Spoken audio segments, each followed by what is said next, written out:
Hello guys, তো দেখতেই পাচ্ছ আমাকে হ্যাপি লাগছে। আর এখন দেখো কত দেরি হয়ে গেছে। সো প্রথমে উঠে আমি ব্রাশটা করে নিলাম, আর ব্রাশ করার পরে আমি কফি বানাবো ভেবেছিলাম। আমাকে হ্যাপি লাগছে কারণ আমার বার্থডে পরশু দিনকে, তাই জন্য। আর আজকে আমি জামা কিনতে যাবো। সো কফি জানো আমি কীরকম করে বানাই। আর আজকে কফি মেশিন খারাপ ছিল, আমাকে চামচে করে বানাতে হয়েছিল, কিন্তু তাও কফির টেস্টটা হেভি হয়েছিল।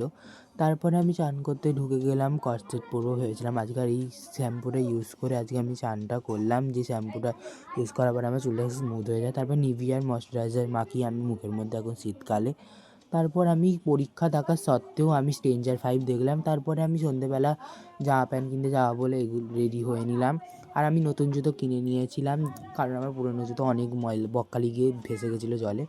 আর নতুন জুতো খুব ভালো লেগেছিলো আমার, because my choice is best. তারপরে আমি জামা কিনতে গেলাম, আর জামাটা তো আমার বার্থডের ভিডিওটা দেখলেই তোমরা বুঝতে পারবে। তারপরে জামা কিনে এত কিছু হইচই করে তারপরে আমি বাড়িতে চলে এলাম। অ্যাকচুয়ালি বাড়ি না, আমি সীতামাদের বাড়ি গেছিলাম, কিন্তু তারপরে বোর হয়ে আমি আবার বাড়ি চলে এলাম। বাই।